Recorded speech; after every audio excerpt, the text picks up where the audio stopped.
Ladies and gentlemen, welcome once again to Shorts in Focus, where we show short films love. We are always proud to give our audience to student and independent filmmakers, and I'll say it once again, we are starting a movement, bringing attention to folks' works who would not otherwise be known. We are once again excited to be here at American University and the Media Production Center. Two for two. Yes, yeah. We call it MPC, so, sometimes I get the actual names mixed up. I am your host, Kayeen Thomas. I'm here with my co-host, Matt Chipalone, and our special guest this afternoon, Connie Critchlow. Hi. Connie, tell us a little bit about yourself. Where you from, what you do, all that other good stuff. Well, I am from England, originally from Guildford, which is about 40 minutes south of London. And currently I am a second-year graduate student at American University doing film. So there's got to be a story about how you got from England here. Yeah. Can you tell us that abbreviated story? Well, about 5 years ago, maybe 6 years ago now, I looked on the internet and I found a school in Arkansas. And I went to Arkansas for my undergrad. And I just thought, I'm going to go here. Seems like a cool place. I hadn't really been to America before. And I like America. So. I love stories that say, how'd you get there? Well, it all started looking on the internet. Right. And of all the places in America that you could have wound up, you went to Arkansas? Yeah. I like the South. Wow. Well, how was that experience? It was good. Everyone was really country and wore a lot of camo. But it was good. I really enjoyed it. Yeah, it was cool. The word on the street is you have a mean Southern accent. Like, you can't even tell the difference. I keep hearing it. If we have enough time in the show, hearing I'm going to put you on the spot. Okay. Because okay. I heard it's so good. No, we're going to put you on the spot. We'll have enough time. Okay. You'll make time? Okay. But in the meantime, so that's how you got into filmmaking. Well, I've always loved photography, and I've done photography, like, ever since I was young. I would always be taking pictures. And then when I graduated high school, I had no idea what I wanted to do. So I took a year off and worked out what I wanted to do, and that was film. So I love photography, but I want to do something slightly different and more with it. Okay. So I thought, well, I'll try film. And it's another reason why I went to Arkansas, because they didn't need a portfolio, and I didn't have a portfolio. So it was a good, like, stepping stone and learning block. Now, you consider yourself a cinematographer by specialization, right? Mm-hmm. Yeah, cinematography is definitely what I love the most in film, and that would be what I want to be when I graduate from here. So you went from photography into film. Mm-hmm. Think I know somebody else who went from photography into film. Yeah. So, yeah. very interesting correlation between our co-host and our guest today. I wouldn't quite call myself a cinematographer yet, though. I'm a little behind this one. I don't know, dude. I've seen some of your stuff. I've seen some of your I stuff. might call you a cinematographer before you do. Let me put it this way. I can't make as many people die in one movie as we're about to see. Right. Now that's that credit I can give our guest. So speaking of that, that's a perfect lead-in. Your film that we're going to screen here today is it's called Henchman. Yes. Right? What was your role in this film? I was the director, photographer, and co-producer, and visual effects artist. Okay. So Yeah. DP, co-producer, visual effects. Yes. All right. So other than moving the cameras, what else were your jobs on set? Mainly just the camera, Okay. and making sure, because me and the director, he was also a co-producer as well, so we knew the locations, we knew where everything was going to be, so mainly just making sure that everyone knew what they were doing and how, like, make sure everything was set up right, how we want it to be, like the production design and everything. Now, you've mentioned director of photography and cinematographer, but a lot of people in the audience also, we just hear the term, camera person. What are the differences between the cinematographer, director of photography? Is there a difference? Does one have a larger role than also operating the camera? Well, director of photography and cinematography, cinematographer is kind of interchangeable. They're basically the same thing. But a camera operator mainly just operates the camera. And lots of director of photographers sometimes don't operate the camera. So they can just set up the shot and everything and have a camera operator. Or they can do it themselves. I prefer doing it myself. I don't like to have a camera operator because I feel less in control. Even though a camera operator doesn't set up anything, they just kind of do the movements. Move the camera. Yeah. So Awesome. yeah. So If so that so the makes sense. DP is like the head camera person, even Yeah. to the point where you might not touch a camera, but you're in charge of everybody who Yeah. is And all the operating lighting, cameras. all the movements that you know you want. So if you know there's a dolly, you can have the camera operator like do Done. what you want. Seems to be a lot of trust between your DP and your camera people, and your DP and your director, for that matter. Definitely, yeah. All right. Guys, we have a really, really interesting clip that we're getting ready to get into. We have a really, really funny and great film, and I'm excited about it. I'm excited to chop it up with Connie after we show it. So without further ado, here's clip 1 of Henchman.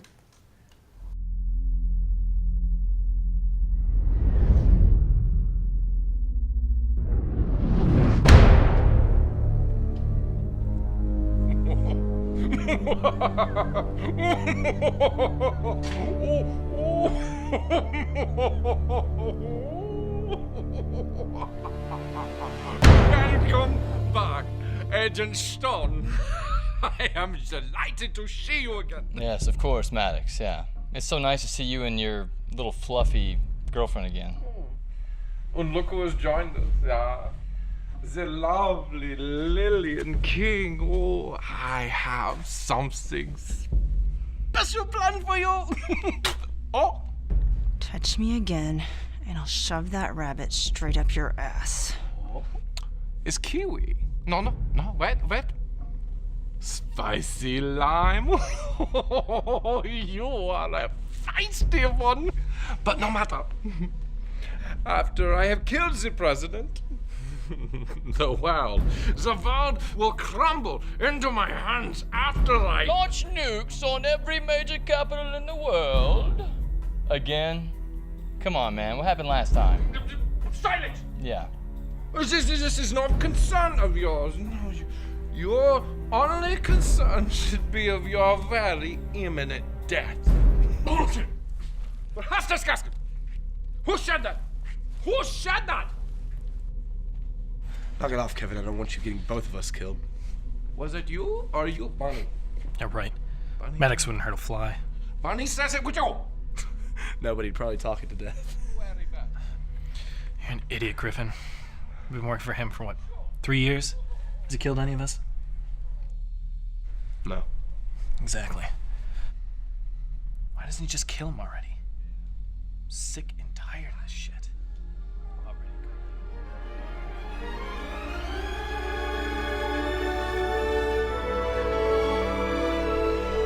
Are you even listening? You've got the hots for Lillian King, don't you? She is way out of your league. Let's do it. I'll kill the agent. You get the girl. What? No. Hey, look, Maddox is gonna kill him and stuff. All right. I'm gonna do this. You keep being a creep. Hey, Kevin, no! Kevin, no! There. Was that so hard? What the hell have you done? I will have your head for this.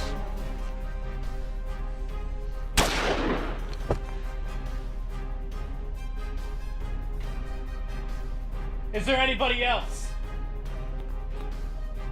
I'm the boss now. Griffin, take the president and the girl to their cells.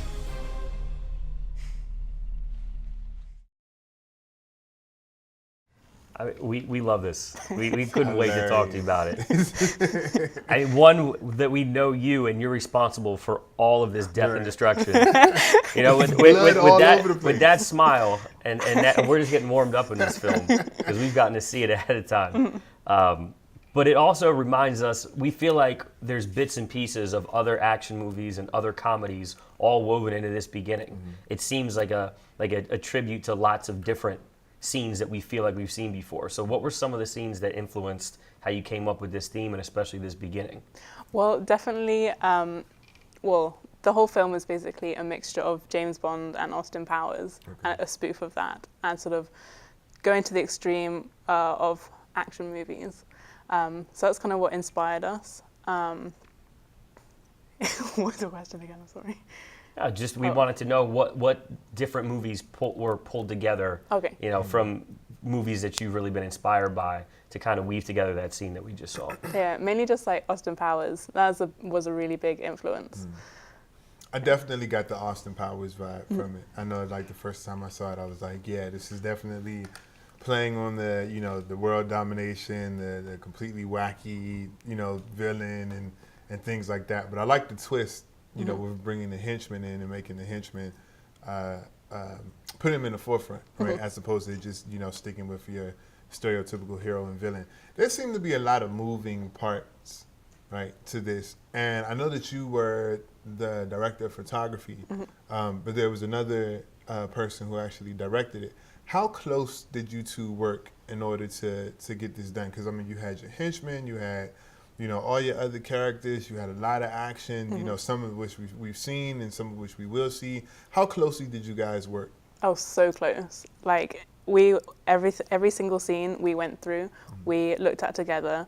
We both worked out what shots. I gave ideas of what I thought would be good shots. He told me what his sort of vision was, and we just worked together to make all the shot lists and everything. And yeah, just everything. All right. Now, we heard from the prisoner, he's guessing every next move. He says, let me guess, world domination, you're gonna blow up every city, you're gonna, you know, A, B, C. He was just going down the list of, you know, traditional action movie scenes and cliches. How did you guys come up with that list? And, you know, were you trying to show that all action movies are getting a little too similar, or are you just taking your favorite parts of them and then just, like you said, trying to go to the extreme? What was your rationale behind trying to call the shots before they happened, like we saw? Well, it's definitely just so most action movies, you kind of know what's going to happen, or it's just to highlight, like, oh yeah, this is going to happen, like, you're going to do this and everything. So, but Adam, who is the director, and he also wrote it, he came up with the idea of, like, what was going to be said for that. Yeah. Whose idea was it for the villain to have a bunny? Like, I mean, the bunny's just, he's there and then he runs off, and, you know, he might be my favorite character just because he's so random, and he's just like, oh crap, you know, everything hits the fan, and he just like runs off stage. Whose idea was that? And how did you manage to get a bunny to, like, you know, be obedient for that amount of time? Well, okay, so Adam, we have another student in our class called Shannon, and she did a short film that had a bunny in it. And when Adam was writing it, you know how most evil villains have a cat or some sort of animal they stroke. So Adam didn't want to just do that. So he thought, well, I'll get a rabbit because it's different, but like a similar thing. Okay. And so when he saw our friend's film, he was like, well, there's a rabbit. Like, I could totally, like, use this. Margaret is the name of the rabbit, who is my favorite. We got her from,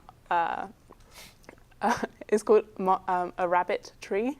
So this person has all these different rabbits that you can hire. I have a really different visual. Whoa. Rabbit tree. Whoa. There's a business in Arkansas that hires out rabbits as talent. Just hires them out, not for talent. What other things do people rent the rabbits for? Yeah, like, you're either gonna own it, eat it, or like, I don't know, just like the rent. What do you need to? We're coming back to moving that. on. Yeah, keep going. But so so I phoned up this Rent a place, rabbit. I'm sorry. and I drove about 2 hours to go and pick up Margaret. Fell in love with her. She was the best rabbit ever, and she stayed in my apartment for the whole time we were shooting.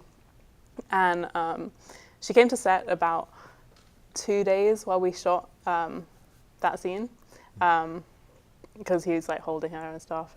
But she was just the best. She wouldn't run around or, like, you know, get crazy. She would, like, just do what you wanted to do.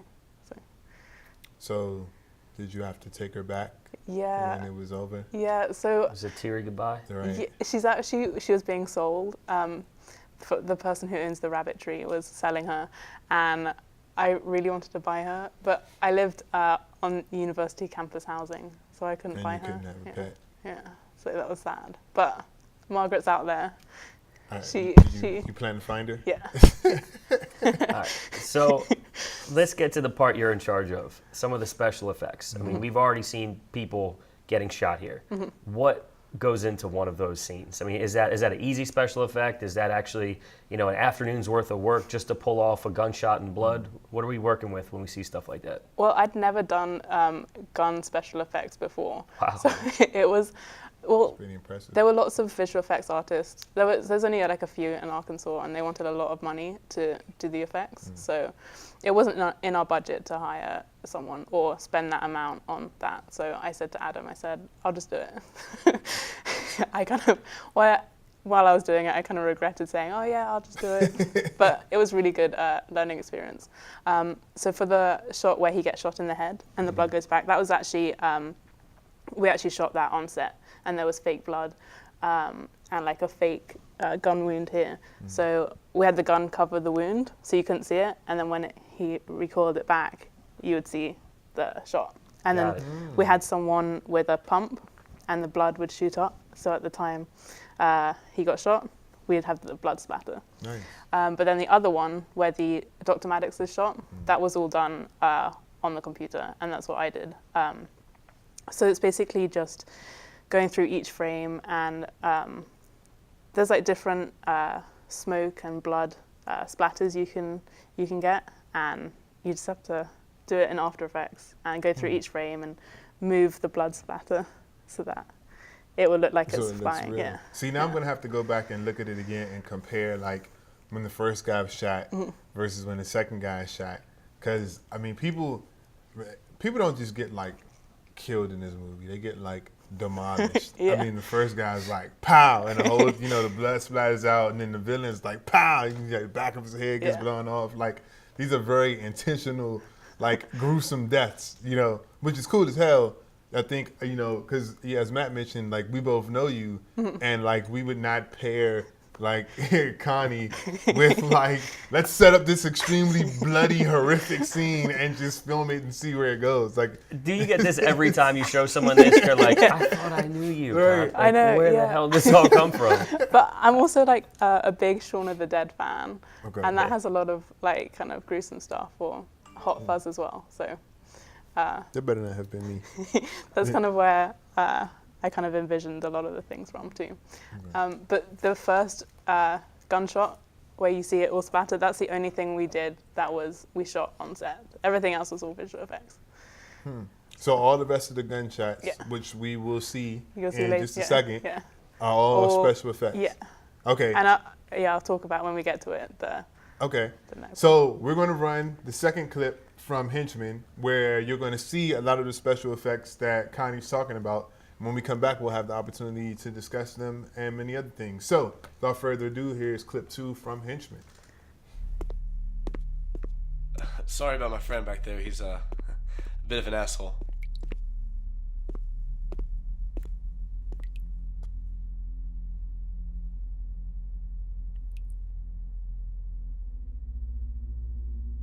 I got you a pillow and blanket for when you want to sleep later.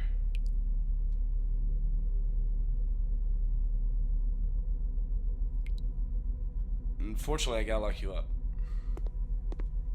You're not like most henchmen I come across. Well, it's not every day you get to meet Lillian King and not be on the wrong end of her gun. I heard you could take out 3 guys with 1 kick. I picked a funny business to meet new people, huh? So, why are you a henchman then? It pays pretty well, other than the numerous workplace hazards and no health benefits. As dumb as that already sounds, the economy isn't a very good reason to join a terrorist organization. Honestly, it's for Kevin. He's my best friend, and it doesn't help that I can work a gun. I don't know, maybe I'm just not very evil. It's hard to be when you care about others. All right, Griffin. If you care so much about others, Then help me. What? Help me rescue the president and put a stop to this. You're not like Kevin. You're better than he is. I saw you try to stop him. I mean, he might be an asshole, but he's still my best friend. Not anymore. Now he's the head of a terrorist organization. He's putting you in a lot of danger. Get me out of here and we can stop him. You can be the hero. Yeah, I can. No, okay, wait, no. If I just let you go, what's stopping you from just killing me? Because if I was gonna kill you, I would have done it a lot sooner.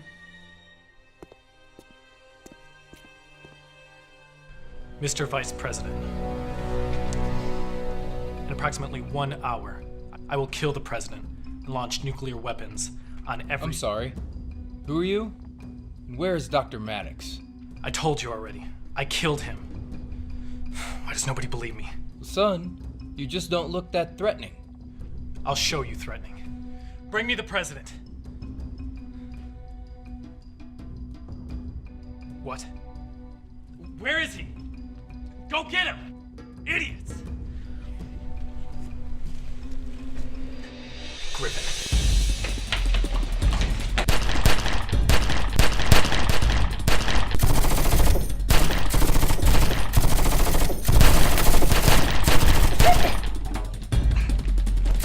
What? Sorry, you're fucking your real training anyway.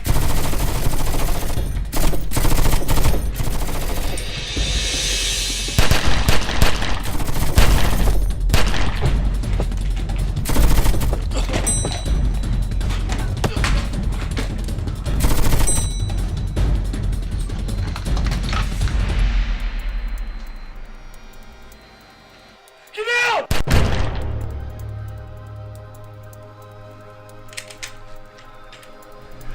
You okay? Yeah. Mr. President? All right, so as we continue to get through this film, there are clearly a lot of comedic moments, right? Like little things that happen that just, crack you up. I was wondering, were all of the comedic moments written into the script, or were there like one or two that just happened spontaneously that was just, sort of like improv on set? Like, and is there, any one particular instance that you can remember that wasn't planned but that happened and you guys were just like, oh, that was great, let's just keep going with it? Pretty much everything was written into the script. Okay. There are a few things during when Kevin's talking on the screen to the vice president. There are a few improvs there. I'm not sure if they made it into the film, but pretty much everything was written. Yeah. Okay. Let's talk about this hallway scene. I think that was awesome. That's the first time we were watching it together and we were like, Connie. Right. Wow. I mean, there's bullets flying, there's more blood, Right. there's automatic weapons. Mm-hmm. How about the girl kicks the guy into the elevator and then like lets the machine gun go and then the elevator door opens up and he falls in? That was dope. That needs to, yeah. Somebody needs to take that and yeah, that was cool. That probably took me about 2 weeks, just straight, just putting in all these bullets into it. So like, Really? Yeah. When we were shooting it, at the moment when we were shooting it, I wasn't the visual effects artist. So I was like, yeah, we can have like all this movement here and like. So you didn't know you were signing yourself up to do all of it. Yeah. Man. Nice. So it was a really good learning experience to be able to do all that, but it took a lot of work. We never would have guessed that was your first attempt Yeah, at. I mean, that's definitely. Thank you. It seems like you were, hired on to do just that. That was. Did you really lose your cool. visual effects artist or No, what was that? We just didn't want to have to pay extra for one Okay. because it was really expensive. So at the time that you shot it, there was the expectation that you guys would hire somebody to come in and do it. But after you sort of realized how much money they were charging, you just decided you would do it yourself. And it took 2 weeks to get that one Just that scene done. scene, yeah. That's wild. And that was after shooting. This was 2 weeks of Right. you just with After Effects, right? Wow. So when you're shooting, then I mean, you're just I'm assuming just having everybody pretending that they're firing. So it's really just a run, hold the gun up, run over here, hold the gun up. you died, you died, you died, you died. Like, you know, how do you coordinate something like that? We had a few rehearsals before, after we cast the actors, and we found our location. We knew how the hallway was going to look.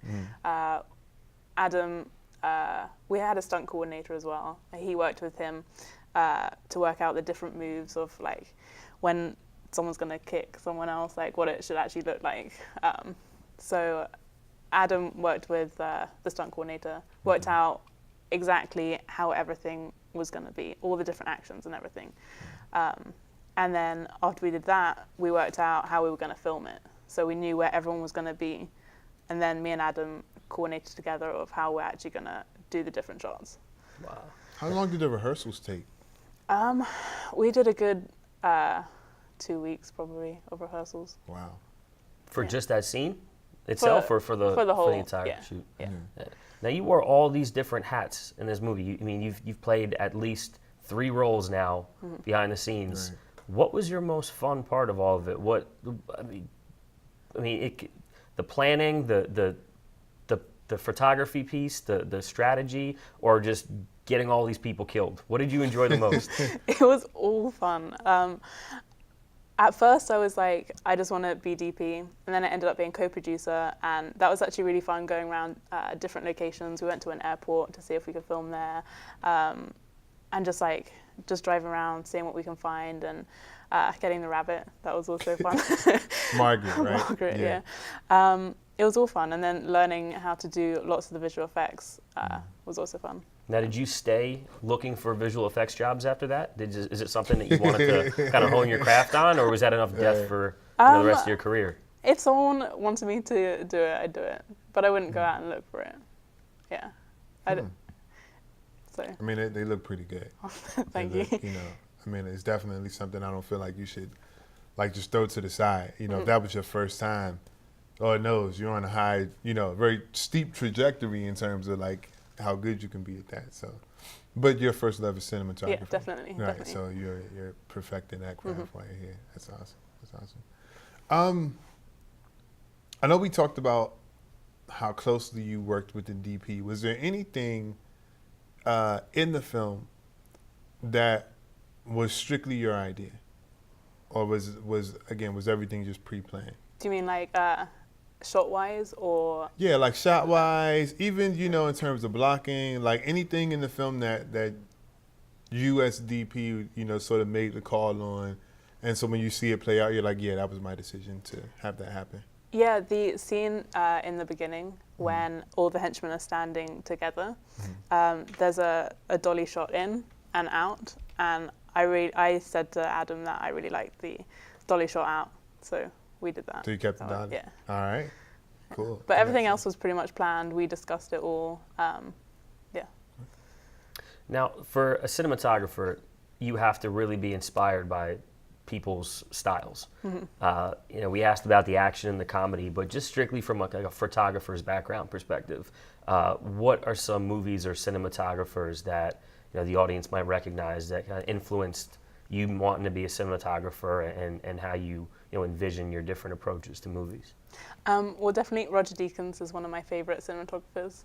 He did Skyfall, which was one of the inspirations for this film. When I was doing my lookbook and everything, the color I sort of wanted was from Skyfall, a lot of orange and blues. Yeah, pretty much Roger Deakins is someone who really inspires me. Okay. Yeah. Was he like the main inspiration for what you did with Henchmen, or was there anybody else thrown into the mix? It was more just movies rather than actual cinematographers. So name some movies that you feel outside of Skyfall, because we've said that one. That's one step. Well, Austin Powers, as I mentioned earlier. Austin Powers, okay. A bit of Hot Fuzz. Okay. Yeah. A really good action comedy if you haven't seen it. It's fun. Yeah, maybe a bit of Kill Bill too. Okay. Yeah. I can see the Kill Bill influence, especially with the main woman. Yeah. I can see that. It makes sense. Now that you said these other, I mean, Austin Powers and James Bond jump out at you, but now that you also mentioned Hot Fuzz and Shaun of the Dead, these are all similar spoof-style movies that have really cool effects too, but are just really damn funny. For the scene where they're in the kind of dungeon area. The film The Hole inspired me. Like, I really like the lighting for that, and that's how I tried to light it sort of in a similar way, even though that's not even a funny film or anything. But No, see, that's interesting. How as a director of photography, you can gain inspiration from a location, right? Like, you just show up to a place, and something about the place inspires you to the point where you get ideas that you never, you know, that you never thought of before. Like, that seems to be really, you know, that's really cool. That's something that it seems like you would only have the freedom to do, like, as a director of photography. So yeah, that's cool. That's cool. I like that. So we've got Austin Powers. We've got Kill Bill. We've got Hot Fuzz, right? So I'm sensing a theme of, like, action comedies. Is that your favorite genre of movie, or do you like other kinds as well? no, actually, I'm not a big fan of comedies. Mainly, like, That's ironic. I'm going to offend every person in the world. Well, I'm going to offend every American probably in a minute. I'm not a big fan of, like, American comedies because I find them, like, kind of like dumb. I'm not offended. But I actually really enjoyed working on this, and I did actually find it really funny. But action comedy isn't my favorite genre. I'm more like thriller, things like Blair Witch Project, Shutter Island, and sort of things like that. Yeah. Blair Witch like 1 though, right? Not yeah, the rest of yeah, them. one. Yeah, I don't even know about the second one. Silence of the Lambs. Yeah. Those kind of like psychological thrillers is what I like. I really like the lighting in them. I don't really like comedies mainly because it's the lighting's kind of boring. The camera moves are kind of boring. It's all about just the comedy, not about how it really looks. So things like thrillers, it has to look good in order for it to also get the thrilling. Well, that makes a lot of sense from a cinematographer's perspective. I mean, your challenge is not the same in a action comedy as it is in a thriller, especially like a psychological thriller. I mean, now that you say that, I'm thinking of the examples you gave, and you know, it's all mood and harsh lighting, and you know, night shots and all that. I mean, that just must be a cinematographer's dream. Now, speaking of that stuff, I mean, are those the kind of projects you're looking to pursue now, as we're kind of coming through the home stretch of grad school? Like action comedies, or no, more of the psychological thrillers and really definitely. kind of more challenging cinematography aspect pieces. Yeah, definitely. So when I do my thesis, I would really like to do a thriller kind of film. So that's kind of the direction I want to head in now. But I would definitely do an action comedy again, because it kind of surprised me how fun it was, and it was actually fun to shoot. It wasn't just like a normal comedy where it's kind of flat. You did have like interesting camera moves and lighting and stuff. So I would definitely do that again. I don't know if I'm a funny person. I think you're hilarious. I mean, we love this. We couldn't wait to have you on because this movie made us laugh. All right, I'm sure that if you've been watching that you are highly anticipating the ending to Henchman, so we're not going to make you wait any longer. Without further ado, this is clip 3, or the conclusion of Henchman.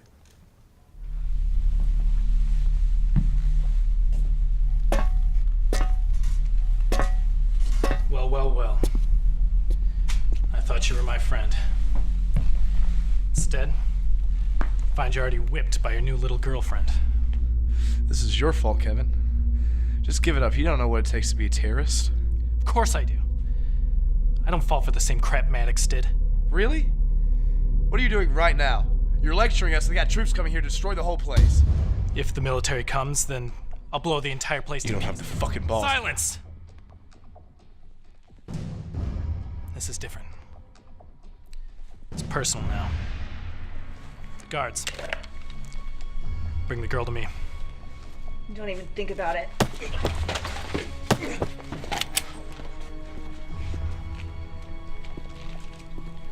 Real smart, Kevin. If I were you, I'd try not to miss. Kevin, don't do this. This isn't you.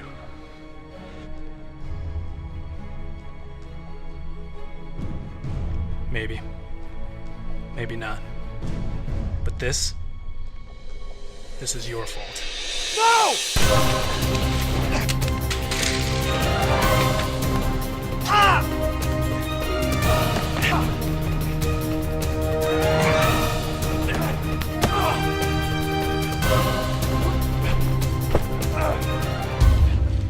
You know, really didn't want it to end like this. But now, I think I'm gonna enjoy it.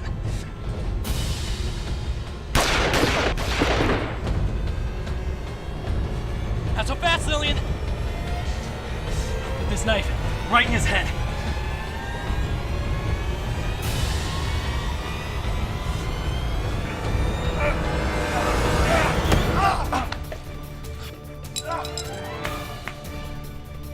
It's over, Kevin. Never. I'm the detonator. I'll blow up this.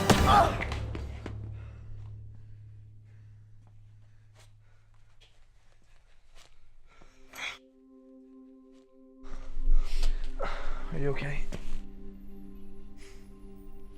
I'm fine. Stupid bastard only got me in the shoulder. She'll be fine. When we get out of here, I'll make sure she's in good hands. I'm so sorry, Lillian. I never meant to put you in any danger. It's part of the job. Thanks to you, we saved the country. Couldn't have done it without you.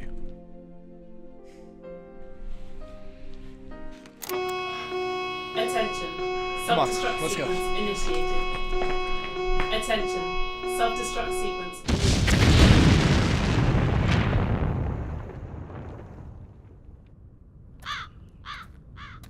I want to commend both of you for your tremendous service to this country.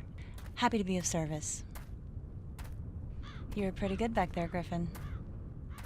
You know, now that Agent Stone's gone, I'm gonna need a partner. Well, they better have good health benefits.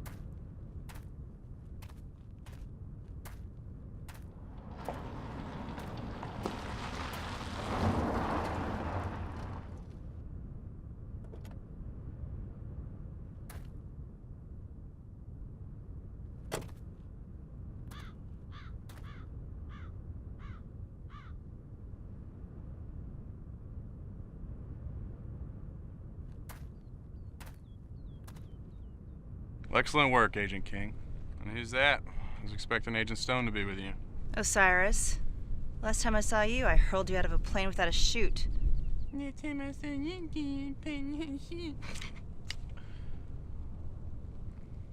that's General Osiris to you. Take the president. Dicks.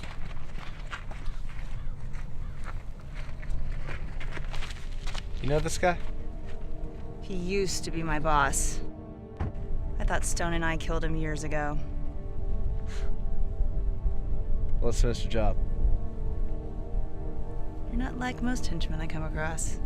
Sorry to interrupt, but you two are still a long way from home.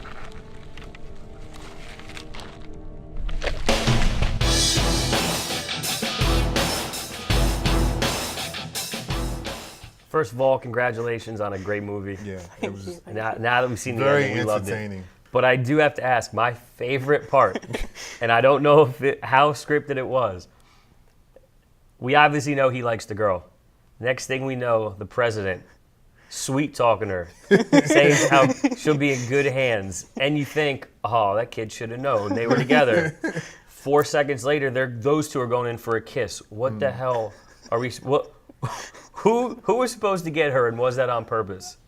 Well, Griffin was definitely meant to get her. The president doesn't have like any involvement with her in that way at all. He didn't know that. I guess. I don't know. It was kind of awkward having him there, but he has to be saved too. So we couldn't just leave him. I mean, was it accidental? Like, was it a line that was written that was supposed to be like, hey, as a president, I'm going to ensure she's safe?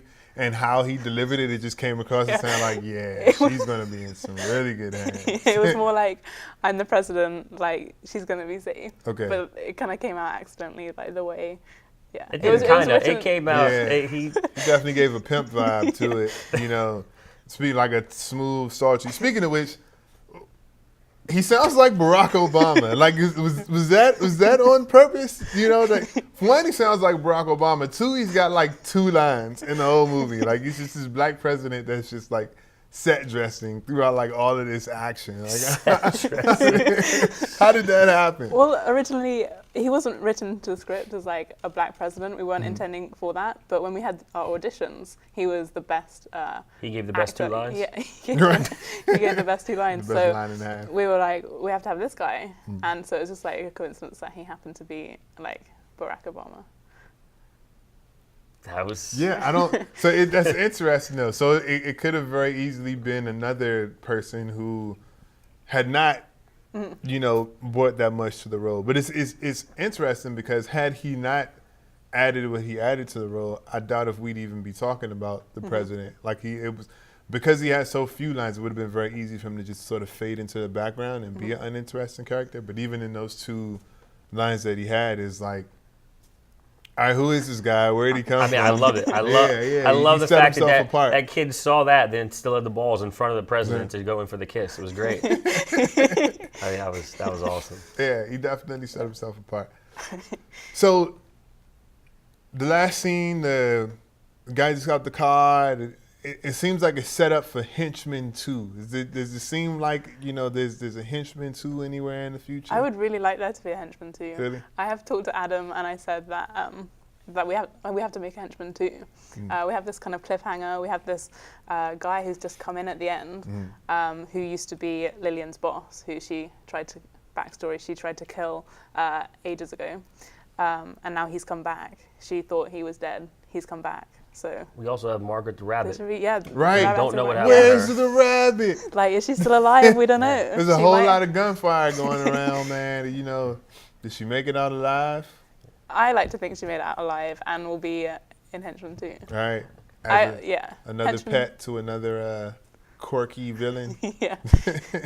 Now, talk to us a little bit about the score, though. I mean, there was some really great music throughout, and it really varied in style too. You had the subtle Hollywood style. You don't even realize you're hearing it type of string score, and then you just had that blockbuster action music hitting you in the face. Talk to us about how the front to back was scored.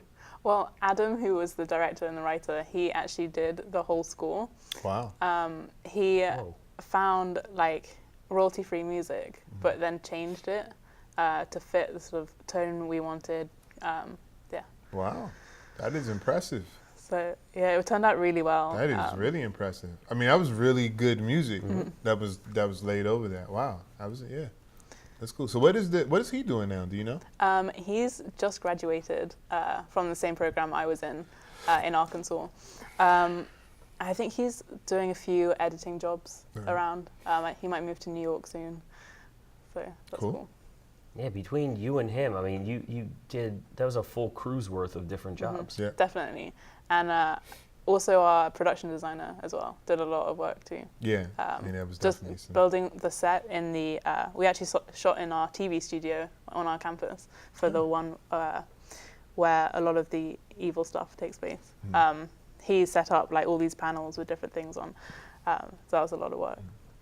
So for all the henchmen at the beginning, did you guys just line up like classmates and just, hey, I need you guys to stand here in all black clothes and a mask and just don't move for like 8 hours? Like, is that how that? We pretty much just people who had to get credit for their classes, who had to come and help on our set for the day. Right. We'd be like, hey, you want to be an extra? And we would make them stand there. That works. So, that works. It's the beauty of being a student. Yeah.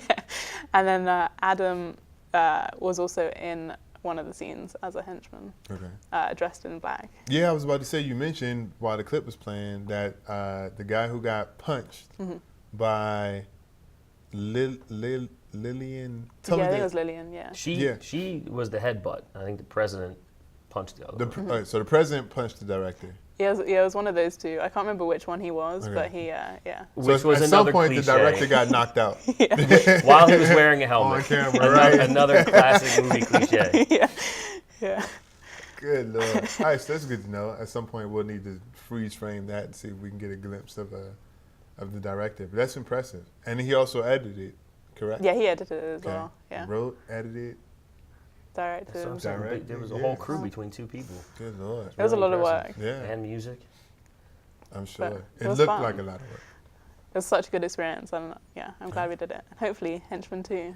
Hey, Now I'd be down to see it. Oh, absolutely. Yeah. Now, from very, very start though, from when you started first working with him and just talking this out, how long do you think this whole process took?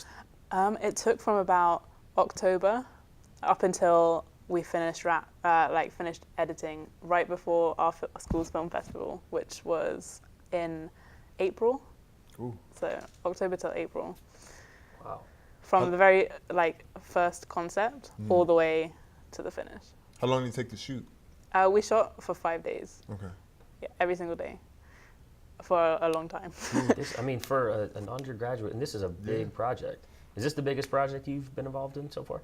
Yeah, definitely. Okay. Yeah, I've been involved in independent feature films, but only as smaller roles, not as much as this. Tell us about some of those. Or when I was in Arkansas, I did a lot of assistant camera work on different short films, 48-hour film festivals. Nice. I did an independent feature film, which I think is still being edited right now. So, yeah. I know the editing struggle. And that 5 days of shooting doesn't even, cover the 2 weeks of rehearsals that you said you guys went through. So this was a lot of prep. Yeah, a lot of prep for having went into to, this. even just between me and Adam coordinating the shots and going to locations and working out how we wanted to shoot everything. So it's like a lot of prep. But it's definitely worth it to go through all of that. Tell me a little about your stunt coordinator, especially toward the end. You had a fight scene. You had, guys are fighting with knives and all of this. Like, what role did your stunt coordinator play? Well, I think he does like some sort of martial arts or something. So he knows how to make the shot look real. So whenever the president punches a henchman, it's not like that. It's like proper, looks real. So just like having to rehearse that and working with the director as to what he wants to best work out the best way to have it look like how to punch someone. So, yeah. So your stunt coordinator worked in conjunction with the director, with your director. And then, and with me as well as to what sort of shots was going to happen. So then he could also plan as to what would be seen and stuff. Now, going back to the beginning, one thing I noticed about this movie is there's so many things that have already happened by the time we even jump right in. And usually there's, and I'm not saying it's a good thing, usually you have to wait to get to a point like that. You just got right to the point. He's tied up, the president's, hostage, and you just get right to the good stuff, and it worked. And I actually just found myself realizing I wish more movies would sometimes just get to the good stuff as opposed to say, we're 90 minutes into a movie before we get to scenes like this sometimes, yet that was the beginning. Was there talk about would it work to jump right into such a far level into a story that you weren't going to actually tell? Or was it just a plan the whole time that the president's already a hostage, we're already tied up, we're about to kill everybody? Well, ideally, we would have had more of a backstory, but because it was a short film and could only be about 10, 15 minutes, you kind of had to just jump right in. But I think it definitely worked the way Adam wrote it, and I kind of prefer it. I prefer having it just jump right in. Okay. Yeah, for sure. So. Especially with a student budget. It's hard to do, but when you do it well, I think it works even better. Yeah. That was really cool. Thank you. So you said a little bit about what you have coming up, the sort of stuff that you've been working on. 5 years from now, everything goes perfectly. What's Connie Critchlow doing? Hopefully, raising bunnies. Working as a cinematographer. Okay. I'm not sure where yet. Either I would like to work in LA or London. Yeah, that's the plan. All right. But just anything with cameras, really. Okay. Does London have, is that a really good scene for your kind of work like LA is? Or is it just more because it's where you're from? Well, LA definitely has a lot bigger film industry than London does. So ideally that's where it would be. But London, I'm familiar with it as well. It's not quite as big as LA. There is a lot going on there. They're filming lots of big things. So I'd be happy if I was down there too. Now, as someone who is not like natively from America, I want to pose this question because I feel like ever since I started getting into film, I hear all the time like, all right, if you really want to get into this, you got to move to LA, right? You got to move to LA. And I'm kind of opposed to that. Like, I'm here at American University now in DC. I'm from DC, so I love the city, and I would love to try to, make things work here, right? But is this sort of like all-encompassing, you got to move to LA. At the very least, you have to move to New York. With coming into the U.S., do you sort of get that same thing too in terms of when, as soon as people hear you want to work in film, or you got to move to LA, or have you gotten, different vibes in terms of like, where you can do this wherever you want, or there, 2 or 3 or 4 places you could go, or what? Well, when I first decided I wanted to do film, I thought it was like LA. I have to go to LA because that's where all the films are made. But then spending time in Arkansas and seeing that you can actually make good stuff in other places like New Orleans or Atlanta, you don't have to just be in LA. So that really opened me up to that. I don't think you just have to be in LA. Right. It kind of depends on what you want to do. If you want to do documentaries, I think don't go to LA. If you want to do more independent stuff, maybe go down to like New Orleans or I don't know. It depends. Yeah, here in New York has a lot going on too. It's just, I don't know. Markets are what they are. People say if you want to get into politics, you need to come to DC. Guess if you want to get into film, people say, move to LA. I might just go to LA and be like, oh, bye. Right, yeah. I also know another guy who went to LA. He said he worked for like 13 years and then he left. He had a family. He was like, it's too much. He came back. He bought contacts from LA back though with him, so he's still been working a lot because of the contacts that he made. So even he was like, if that's what you want to do, you got to move to LA. So I don't know, it's really, really interesting.